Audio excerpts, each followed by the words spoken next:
نحمده ونصلي ونسلم على رسوله الكريم اما بعد فاعوذ بالله من الشيطان الرجيم بسم الله الرحمن الرحيم يا ايتها النفس المطمئنة ارجعي الى ربك راضية مرضية فادخلي في عبادي وادخلي جنتي صدق الله مولانا العظيم ان اللہ وملائکتہ یصلون علی النبی یا ایھا الذین آمنوا صلوا علیہ وسلموا تسلیما درود شریف آواز بلند سما۔ تمام حمد و ثنا اس مالک یکتا، اس ذات احد بلند و برتر،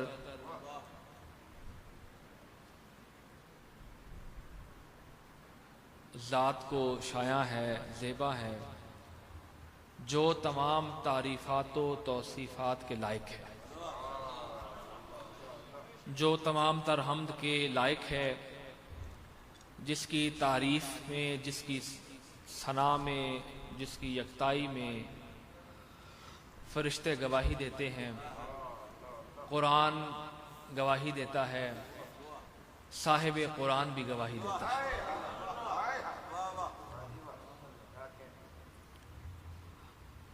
احادیث سے طیبات گواہی دیتی ہیں کہ اللہ وحدہ لا شریک ہے، اس کی ذات و صفات میں اس کا کوئی شریک نہیں۔ مؤثر حقیقی بھی وہی ہے، مالک حقیقی بھی وہی ہے، حی قیوم بھی وہی ہے، قائم بالذات بھی وہی ہے، باقی بھی وہی ہے، فانی صرف مخلوق ہے، خالق جو ہے وہ ہمیشہ باقی ہے۔ لا تعداد درود و سلام بر آقا نامدار سید الاولین والآخرین، سید المرسلین، افتخار المرسلین،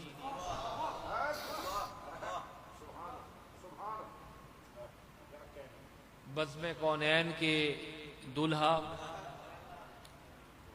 وجہ تخلیق کائنات،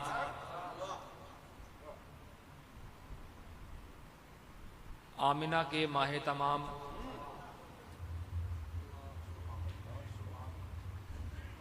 نبوت و رسالت کے درخشاں تر چاند، مہتاب نبوت، آفتاب نبوت، جد الحسنین کریمین جناب محمد مصطفیٰ احمد مجتبیٰ خاتم النبیین کی ذات بابرکات پر لا تعداد لا متناہی درود و سلام ہدیہ کرنے کے بعد، تمام حاضرین و سامعین، طلباء، السلام علیکم ورحمۃ اللہ وبرکاتہ۔ آج کی یہ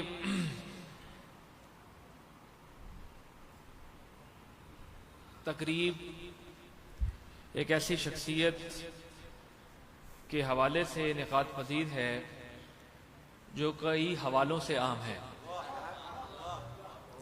ان کی علمی کاوشوں کو دیکھا جائے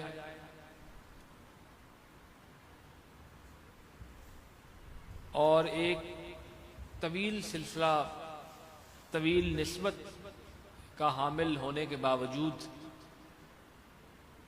کوئی بھی لمحہ حضرت علامہ مفکر اسلام حضرت پیر عبدالقادر صاحب علیہ رحمہ و نور اللہ مرقدہ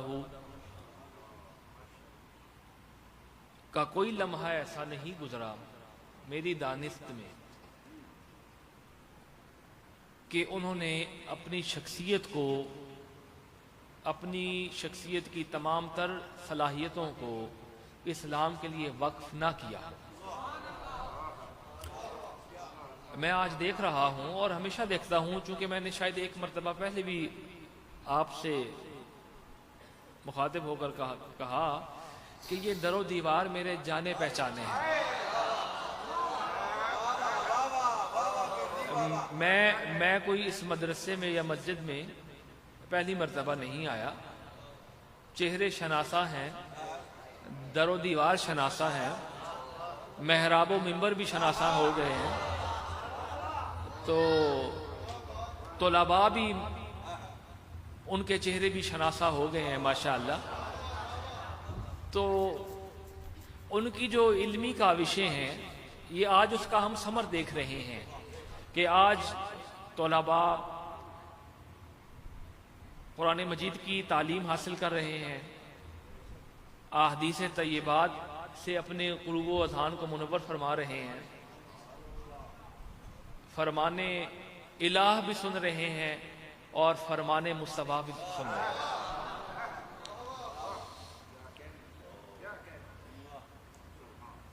یہ دمکتے ہوئے چمکتے ہوئے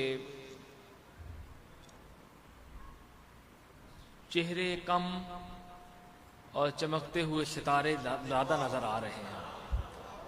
طلباء کیوں نہ ہو، کیونکہ ان کے قلوب و اذہان میں اللہ تعالیٰ کا فرمان اور محمد مصطفیٰ کا فرمان محفوظ ہے۔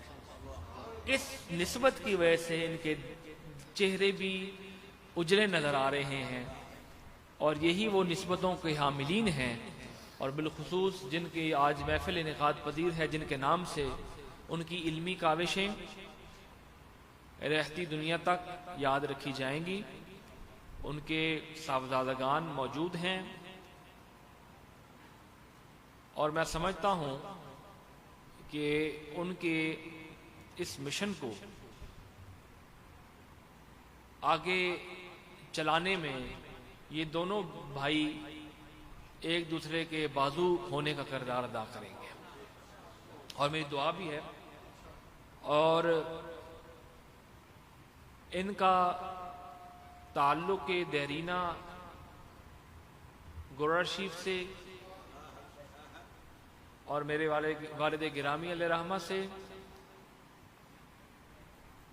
رہا ہے اور آج بھی ہے، اور اسی تعلق کو ہر سال یا شاید سال میں کچھ 2-3 مرتبہ زیادہ ہی ہم نبھاتے ہیں۔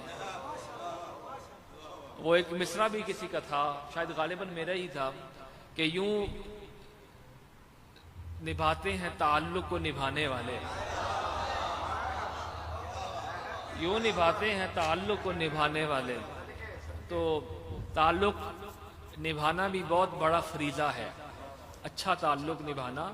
تعلق بنا لینا آسان ہے، ریلیشن شپ کو چلانا مشکل ہے۔ تو ان کا تعلق گورر شریف سے، گورر شریف کے مریدین سے بھی اتنی عقیدت و احترام، اور میں آج یہ دیکھ رہا ہوں کہ ماشاءاللہ طلباء یہاں ہر روز حصول علم کے لیے آ رہے ہیں، بلکہ مستقل کافی تعداد میں مقیم بھی ہیں، قیام پذیر ہیں، تو وہ دین کی تعلیم حاصل کر رہے ہیں، اور یہ بہت بڑی سعادت ہے۔ اور یہ اہل سنت کا مدرسہ ہے، مسجد تو اللہ کی ہے، جہاں بھی جائیں پوری زمین مسجد ہے، جہاں بھی اس کو سجدہ دے لو، وہ قبول کرنے پہ آئے تو قبول کر لے، نہ آئے تو مسجد میں بھی نہ کرے، کیونکہ بے نیاز ذات وہی اس لیے بے نیاز کہا جاتا ہے۔ قبول کرنے پہ آئے تو جائے نہیں دیکھتا، اور قبول نہ کرنے پہ آئے تو پھر ہائے نہیں دیکھتا۔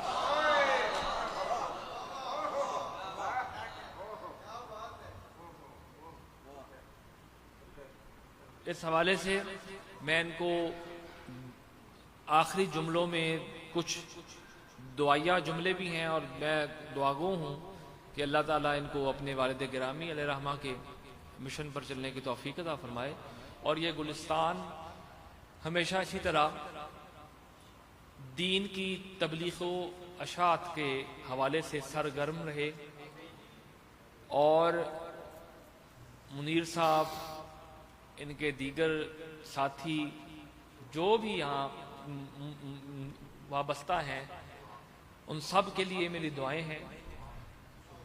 اور کچھ منیر صاحب فرط جذبات میں کچھ چیزیں زیادہ بھی بیان کر دیتے ہیں، حالانکہ میں اس قابل نہیں، یہ ان کی محبت ہے، میں بدگمانی نہیں کر رہا، ان کی محبت ہے، لیکن میں اس قابل نہیں ہوں۔ جیسا کہ میں نے پہلے ہی عرض کیا کہ تعریفات صرف اللہ کی ہیں، ہم تو انسان ہیں، خطا کے پتلے ہیں، معصیت سے لبریز ہیں، تو بس یہی ہے کہ اللہ تعالیٰ اس مدرسے کو مزید ترقی عطا فرمائے، اور طلباء یہاں سے آگے دین پہنچائیں، یہ ایک مرکز بنے، اور انشاءاللہ ہے بھی ہے، اور ان کی یہی روزانہ کی انتھک کاوشوں کا نتیجہ ہے کہ یہ دونوں بھائی ماشاءاللہ اپنے والد کے مشن کو چلا رہے ہیں، اور اللہ تعالیٰ ان کے مشن کو آگے مزید بڑھنے کی توفیق عطا فرمائے، اور ہمیں حقیقت میں، حقیقی معنوں میں دین کی صحیح تشریح سمجھ میں آ جائے، دین کی صحیح تر تشریحات اہل سنت کے منہج سے اور صوفیاء کی دوربینوں سے چھنی ہوئی صاف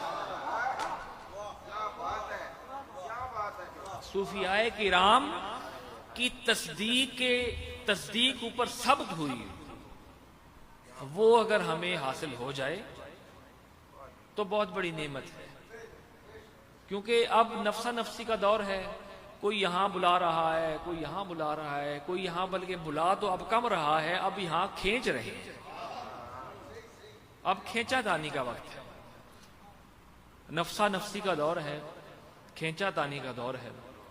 بس اللہ تعالی ہمیں اہل سنت کے جو صوفیاء اور صالحین کے عقائد تھے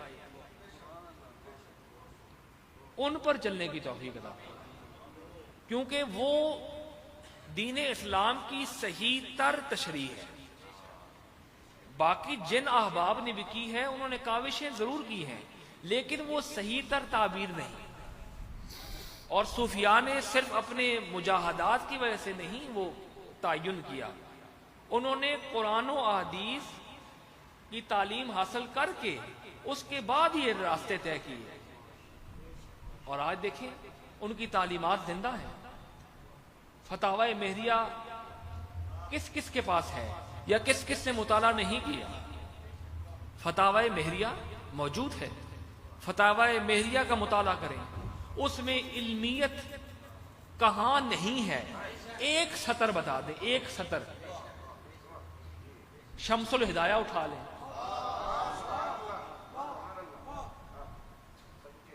یعنی میں صرف محض اپنے جد اعلیٰ ہونے کی حیثیت سے بات ان کی نہیں بتا رہا، کچھ لوگ صرف ان کو صرف صوفی کہتے ہیں، کچھ لوگ صرف صوفی کہتے ہیں، لیکن میں ان کی مغالطہ ابھی ان کا رفع کر دوں کہ صرف وہ صوفی نہیں تھے، ان کی باقیات میں تصانیف کے وہ علمی گوہر موجود ہیں کہ آج بھی قادیانیت کے ایوانوں میں زلزلہ برپا ہے۔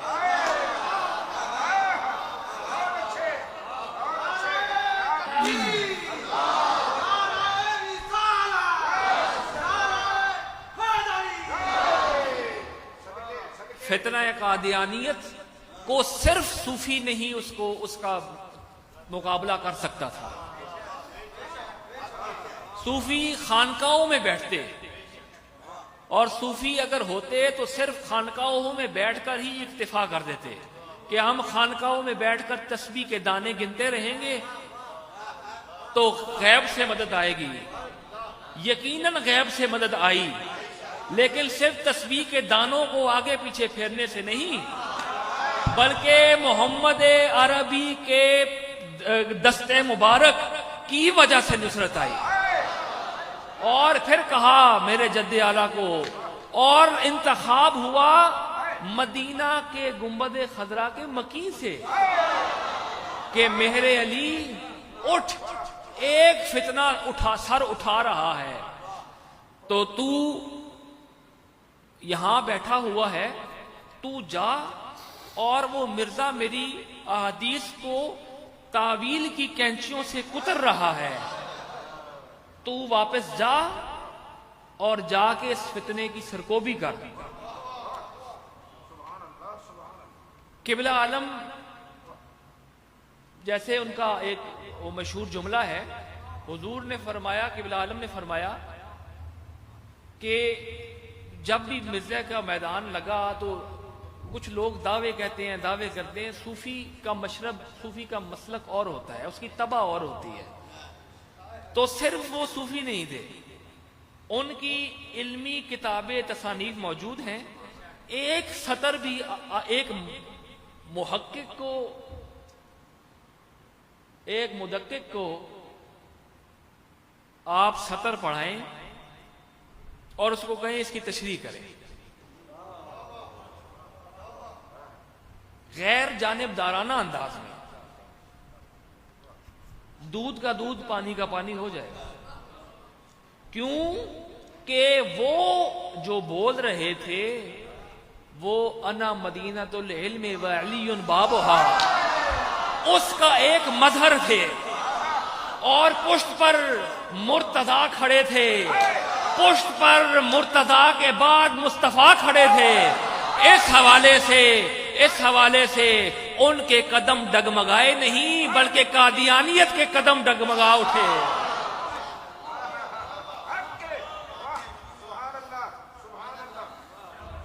یہ فقط جذبات نہیں، یہ جذبات نہیں، بادشاہی مسجد آج بھی موجود ہے، اس کے در و دیوار آج بھی موجود ہیں. ایک ایک اینٹ اگر بول سکتی اور اگر اس کو قوت گویائی اللہ دیتا یا دے تو وہ بول کے پکارے گی کہ یہاں ایک مرد مجاہد آیا تھا، یہاں ایک علی کا سپوت آیا تھا جس نے اپنے کندھے کے اوپر دستے نبوت کا سایہ تھا، اور کوئی مرد مجاہد آیا تھا.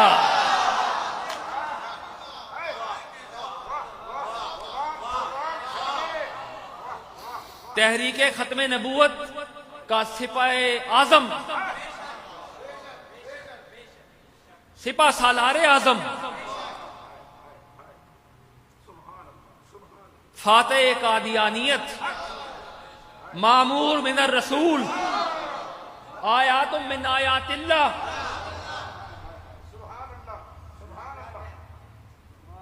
آج کل تو ہر کسی کے ساتھ اولاد علی، اولاد غوث علی لکھا ہوتا ہے. انہوں نے تو کبھی اپنے آپ کو یہ بھی نہیں کہا کہ ہم اولاد علی. لیکن جب مغرب کے نفل سنتیں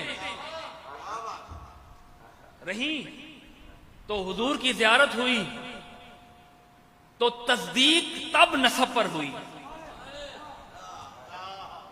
کہ میرا بیٹا ہو کر سنتیں ترک کرے. اصل یہ تھی بات. تو کچھ لوگ صرف ایسے ہی اپنے آپ کو اولاد علی اور اولاد غوث علی کہتے ہیں.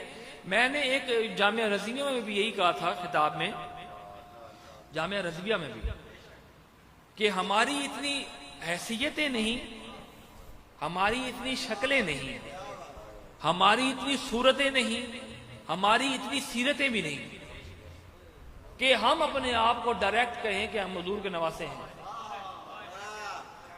یہ جسارت ہے، یہ جسارت ہے. اور یہ زیب کنہیں دیتا ہے؟ یہ زیب کن اشخاص کو دیتا ہے یا کن نفوس کو دیتا ہے؟ وہ صرف حسنین کریم ہے. جن کے منہ سے سجتا تھا کہ نانا آ رہے ہیں.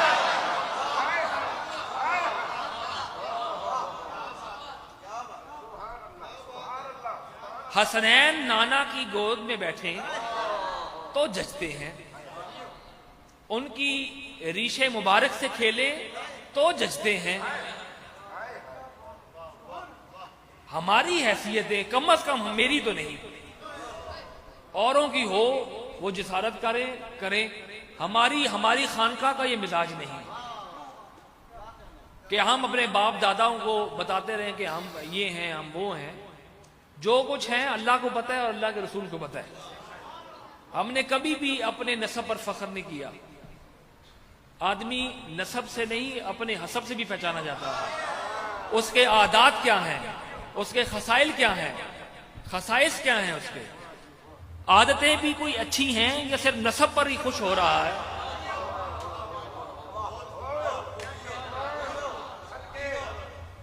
وہ جو ہلکے برتن ہوتے ہیں وہ زیادہ شور کرتے ہیں.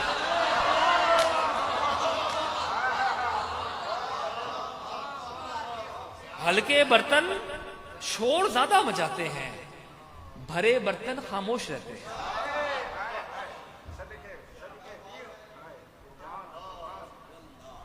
کہہ رہا ہے شور دریا سے سمندر کا سکوت، کہہ رہا ہے شور دریا سے سمندر کا سکوت، جس کا جتنا ظرف ہے اتنا ہی وہ خاموش ہے.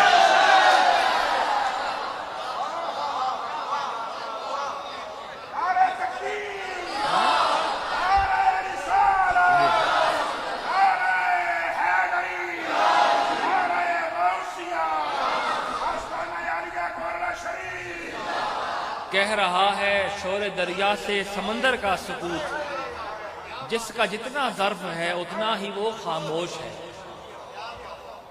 ہم ہر معاملے میں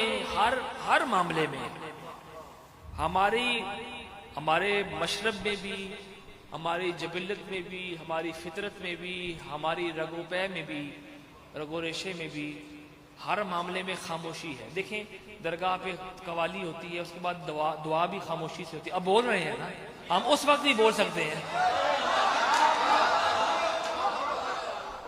اب اگر میں بول کے دعا کر سکتا ہوں، یا 20 منٹ ہو گئے آپ سے گفتگو کرتے ہوئے، تو گھنٹوں پر بھی میں بول سکتا ہوں. تو دعا کے دوران بھی ہم بول سکتے ہیں، ہم بیان بھی کر سکتے ہیں.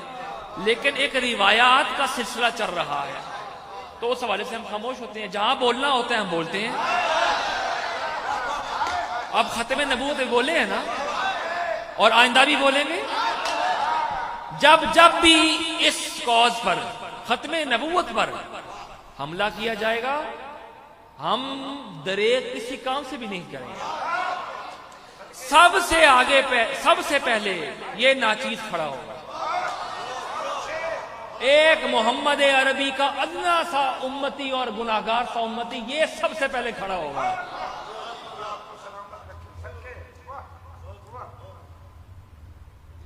ہم ہر معاملے میں خاموش رہ سکتے ہیں اور رہتے ہیں، مصلحتاً بھی ہر معاملے میں. لیکن ختم نبوت ایسا کاز ہے کہ اس پہ ہمارا نہ باپ دادا چپ رہا اور نہ ہم چپ رہیں گے اور نہ چپ رہنے دیں گے. اور جو چپ کرائے گا اس کو بھی چپ لگ جائے گی، اور اس کو کوئی ہم نہیں چپ لگائیں گے، اس کو خود مالک چپ لگا دے گا. کیونکہ یہ مسئلہ حضور کی عصمت کا ہے، حضور کی نبوت کا ہے. میں اکثر خطابات میں کہتا ہوں کہ اگر صدیق اکبر جیسا محافظ عقیدہ ختم نبوت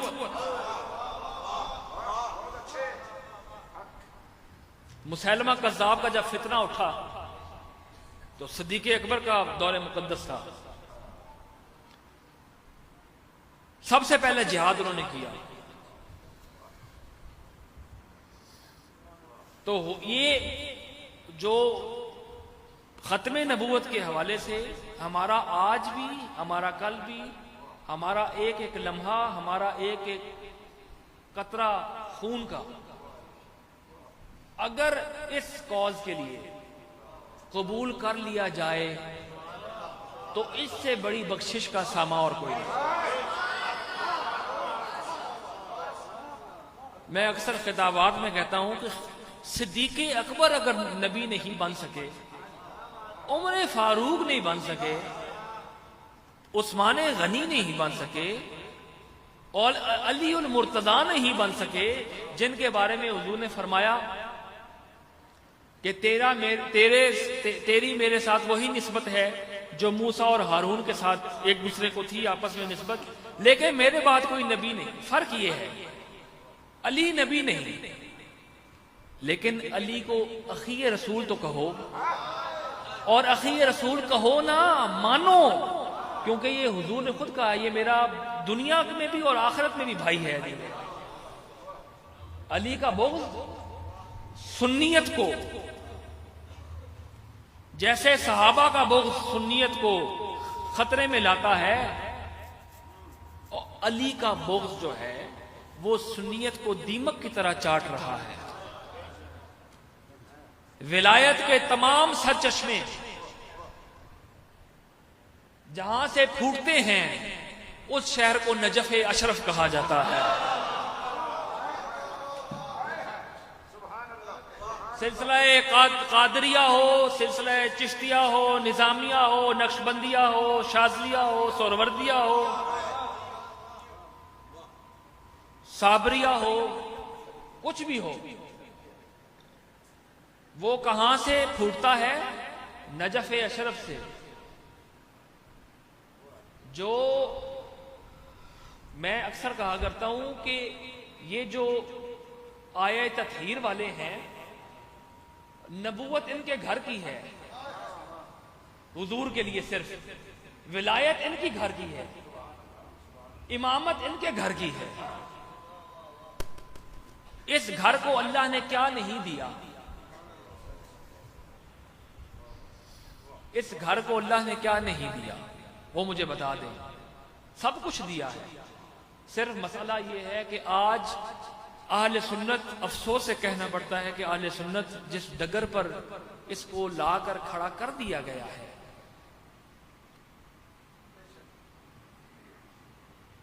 یہ بہت افسوسناک اور تکلیف دہ بات ہے کہ ہم کل صحابہ کو، ازواج مطہرات کو، اہل بیت کو، ہم سب کی محبتوں اور نسبتوں کو سینوں میں لے کر رکھتے تھے اور فخر کرتے تھے۔ بحمداللہ آج بھی ہے، لیکن آج جہاں صحابہ کا ذکر ہو وہاں فتوے الگ شروع ہو جاتے ہیں، جہاں اہل بیت اطہار کا ذکر شروع ہو جائے وہاں اور بولیاں بولنے جانے شروع ہو جاتی ہیں۔ تو یہ اہل سنت کا منہج نہیں۔ اہل سنت کا منہج ہے پیر مہر علی شاہ،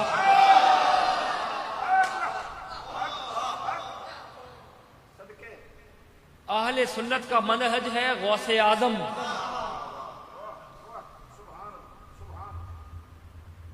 یہ منہج ہے، ان پر چلو۔ دوسروں کو، ان کو تھوڑی سی گنجائشیں دو، اچھے اخلاق سے پیش آؤ، اپنا کرو، اپنوں کو بیگانہ نہ کرو، بیگانوں کو اپنا کرو۔ جی اس لیے اللہ تعالیٰ آپ تمام طلباء کو صوفیاء کے، کیوں میں نے اس لیے کہا کہ صوفی، ہر صوفی عالم دین ہوتا ہے، لیکن ہر عالم دین صوفی نہیں ہوتا، اور جس کو یہ دونوں نعمتیں حاصل ہو جائیں کہ وہ صوفی بھی ہو اور تزکیہ نفس ایسا کرتا ہو کہ ایک نظر ڈالے تو باطن صاف ہو جائے،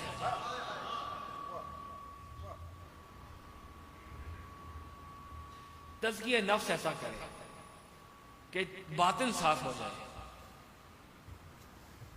نظر ایسی اٹھائے کہ دل کے احوال جان جائے۔ وہ صوفی بھی ہے، اس لیے قبلہ عالم صوفی بھی ہیں، لیکن ان کو صرف صوفیت تک نہ رکھا جائے۔ جس وقت علمیت کا میدان ہو اس وقت بھی حضرت قبلہ عالم مہر علی شاہ ایک ہی نظر آتا ہے، اس میدان کا اور کوئی شاہ سوار نظر نہیں آتا۔ یہ حقیقت ہے،